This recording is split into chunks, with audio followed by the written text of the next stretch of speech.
Assalamualaikum everyone, this is Uru Shakil the facilitator और this is the fifth part of the video जिसमें हम MCQs discuss कर रहे हैं ऑडिट ऑफिसर BPS 17 के लिए।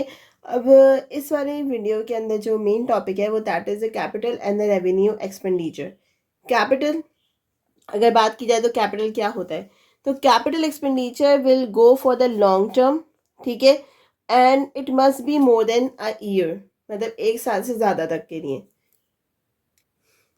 वेयरएस अगर मैं रेवेन्यू एक्सपेंडिचर की बात करूं तो this must be short term, मतलब ये एक साल के अंदर अंदर की बातें होंगी, ठीक है।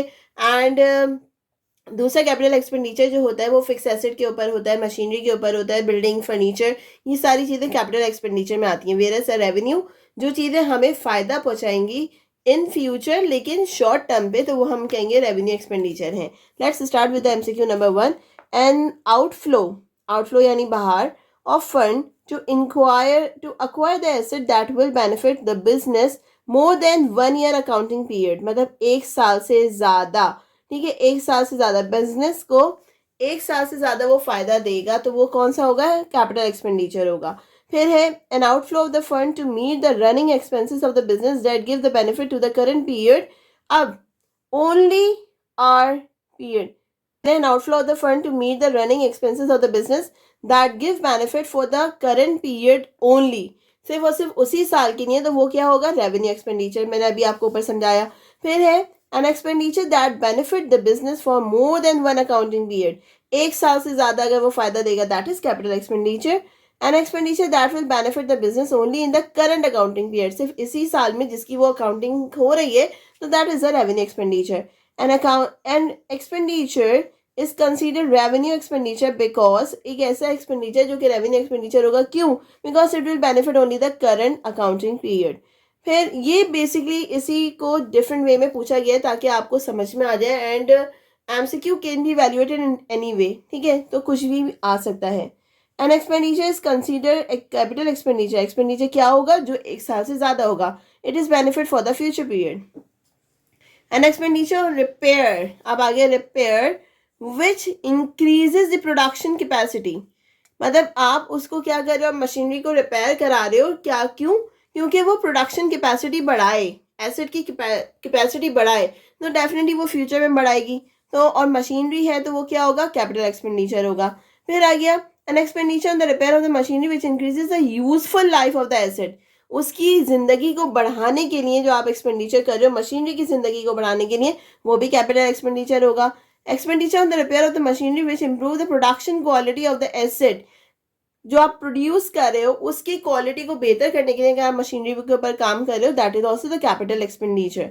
फिर expenditure on the repair which decreases the future operating expenses, यानी आपकी जो फ्यूचर ऑपरेटिंग एक्सपेंसेस हैं थ्रू मशीनरी वो रिड्यूस हो जाए, और इसके लिए आप क्या कर रहे हो, मशीन को रिपेयर करवा रहे हो, that is also included in capital expenditure. Expenditure on repair of the machinery is, अब सिर्फ और सिर्फ रिपेयर करा रहे हैं, थोड़ी मरम्मत करा रहे हैं, ठीक है, and it will not benefit or it will not increase the production, it will not reduce the future operating cost, तो ये हमारे पास आएगा रेवेन्यू एक्सपेंडिचर। फिर आएगा transaction having the long term effect on the financial position of business, financial position of the long term की बात आ गई, मैंने आपको कहा long term more than a year, तो वो सिंपल होगा capital expenditure. Transaction having the short term, तो वो होगा हमारे पास रेवेन्यू एक्सपेंडिचर। फिर हमारे पास है heavy expenditure that impact of which is likely to the last for more than 1 year accounting. अब यहाँ समझने वाली बात है, हैवी एक्सपेंडिचर किया जा रहा है, बहुत ज्यादा अमाउंट पे किया जा रहा है, the impact which likely to last for more than 1 year, एक साल से ज्यादा तो है, लेकिन क्या है, वो किसी कैपिटल पे एक्सपेंड नहीं हो रहा, किसी मशीनरी पे, किसी लैंड पे एक्सपेंड नहीं हो रहा, वो किसी चीज पर हो रहा है, और वो क्या होगा, वो एक साल से ज्यादा फायदा देगा, तो this is called deferred revenue expenditure, deferred revenue expenditure, ठीक है। फिर आगे machinery having the 50,000 is written down value destroyed by the fire, अगर फायर के थ्रू मशीनरी डिस्ट्रॉय हो गई है, कोई कैपिटल डिस्ट्रॉय हो गया, तो वो कैपिटल लॉस में आएगा। फिर रॉ मटेरियल अगर लॉस होगा किसी फायर की वजह से या किसी एक्सीडेंट की वजह से, तो वो होगा हमारे पास revenue loss. Primary preliminary expense incurred for the formation of the joint stock company, joint stock company के ऊपर एक्सपेंस किया जा रहा है, यानी वो क्या है, वो एक साल से ज्यादा ही होगा, तो हमारे पास क्या होगा, this is also the deferred revenue expenditure. Revenue losses are shown in, कौन सी मतलब कहाँ शो होते हैं रेवेन्यू लॉसेस? आपको पता है रेवेन्यू है, इनकम स्टेटमेंट में ही शो होगा, income, revenue and your expenses. तो ये सारे के सारे कहाँ शो होते हैं? इनकम स्टेटमेंट में। तो यहाँ पे आ गया income statement. Legal expenses incurred in purchasing land property, अगर लैंड के खरीदने में कोई खर्चा आया है तो वो that will be the capital expenditure. A receipt is called the capital receipt if it is received from, अगर वो कैपिटल रिसिट है, कोई रिसिट आपको रिसीव हुई है किस में? जब आपने सेल ऑफ फिक्स एसेट की है, capital introduce by the proprietor किया है, या प्रीमियम ऑन इशू शेयर। अब याद रखिएगा premium on issue share will be included in capital expenditure. तो ये तीनों हेड्स जो है वो कैपिटल रिसिट देंगे। A receipt is called the revenue receipt if it is received from, revenue receipt होगी कब?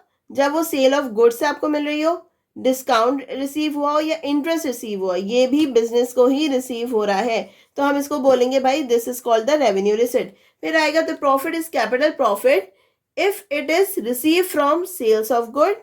कैपिटल प्रॉफिट कैसे होगा? क्योंकि अगर वो सेल्स ऑफ फिक्स एसेट आया, फिक्स एसेट इज कैपिटल, ठीक है। प्रीमियम और द इशू ऑफ शेयर, मैंने आपको कहा ये आपको याद रखने पड़ेगा। उसके बाद हमारे पास सेल्स ऑफ गुड, अगर इन सब से आ रहा है तो that is the profit from capital. फिर है ₹7,000 spend on the replacement of the worn out part. Replacement, कोई पार्ट खराब हो गया और आप इसको सही कर रहे हो मशीनरी का, तो दैट इज, अच्छा ये फ्यूचर में ये पार्ट कोई हेल्प आउट नहीं करेगा, this is just a part of the machinery, तो this is the revenue expenditure. Cost of the motor car for resale, resale के नियत से ही आपने कार को खरीदा था, तो that will not be the capital expenditure, that will be the revenue expenditure.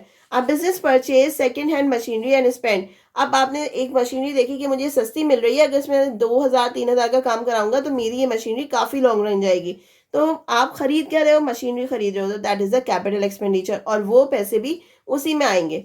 फिर it is important for distinguish the capital and the revenue item for the preparation of, किस चीज़ के लिए मुझे रेवेन्यू और कैपिटल का फर्क पता होना चाहिए? फाइनेंशियल अकाउंट्स के लिए, कि मुझे रेवेन्यू कहाँ डालना है, मुझे कैपिटल कहाँ डालना है।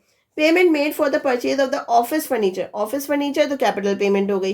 फिर पेमेंट फॉर द सैलरी और टू स्टाफ तो रेवेन्यू पेमेंट हो गई। फिर आ गया raw material destroyed by the fire, raw material destroy हुआ है तो क्या होगा? ये रेवेन्यू लॉस। फिर truck destroyed in the accident, truck खरीदा था, मशीनरी खरीदी थी, that is the capital loss.